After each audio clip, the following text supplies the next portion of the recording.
ഒരു മുസ്ലിം ഒഴിവാക്കേണ്ട 5 കാര്യങ്ങൾ. അതിലൊന്നാമത്തെ നമസ്കാരം വൈകിപ്പിക്കൽ. അള്ളാഹു സുബ്ഹാനഹു വ തആല നിശ്ചയിച്ച സമയത്ത് നമസ്കരിക്കാതെ നമസ്കാരം വൈകിപ്പിക്കുന്നത് ഗുരുതരമായ തെറ്റായ സംഭവമാണ്. രണ്ടാമത്തേത് പരദൂഷണവും ഏഷണിയും മറ്റുള്ളവരുടെ പിന്നിൽ നിന്ന് ഈബത്ത് പറയുന്നത് ഏറ്റവും വലിയ തെറ്റായ സംഭവമാണ്. വാക്കുകൾ ഒരാളിൽ നിന്ന് മറ്റൊരാളിലേക്ക് എത്തിച്ച് ഭിന്നിപ്പുണ്ടാക്കുന്നത് നമീമത്തായ സംഭവമാണ്. മൂന്നാമത്തേത് വാഗ്ദാനം പാലിക്കാതിരിക്കുക. വാഗ്ദാനം പാലിക്കാത്തവർ മുനാഫിഖുകളുടെ സ്വഭാവമുള്ളവരായിരിക്കും. നാലാമത്തേത് ദിക്റുകൾ ഉപേക്ഷിച്ച് ദുനിയാവിൽ മാത്രം ഒഴുകി ജീവിക്കുന്നവർ. അള്ളാഹുവിന്റെ സ്മരണയിൽ നിന്ന് അകന്നു പോകുന്നത് ഹൃദയത്തിന്റെ കാഠിന്യത്തിന് കാരണമാകും.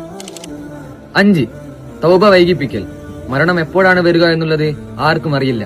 അതുകൊണ്ട് പാപമോചനം തേടിക്കൊണ്ടേയിരിക്കണം. ഒരു മുസ്ലിം ഒഴിവാക്കേണ്ട 5 കാര്യങ്ങൾ. അതിലൊന്നാമത്തെ നമസ്കാരം വൈകിപ്പിക്കൽ. അള്ളാഹു സുബ്ഹാനഹു വ തആല നിശ്ചയിച്ച സമയത്ത് നമസ്കരിക്കാതെ നമസ്കാരം വൈകിപ്പിക്കുന്നത് ഗുരുതരമായ തെറ്റായ സംഭവമാണ്. രണ്ടാമത്തേത് പരദൂഷണവും ഏഷണിയും മറ്റുള്ളവരുടെ പിന്നിൽ നിന്ന് ഈബത്ത് പറയുന്നത് ഏറ്റവും വലിയ തെറ്റായ സംഭവമാണ്. വാക്കുകൾ ഒരാളിൽ നിന്ന് മറ്റൊരാളിലേക്ക് എത്തിച്ച് ഭിന്നിപ്പുണ്ടാക്കുന്നത് നമീമത്തായ സംഭവമാണ്.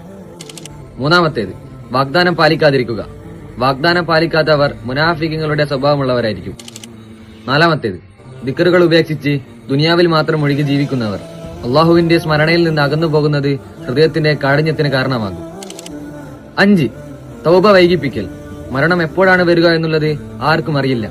അതുകൊണ്ട് പാപമോചനം തേടിക്കൊണ്ടേയിരിക്കണം.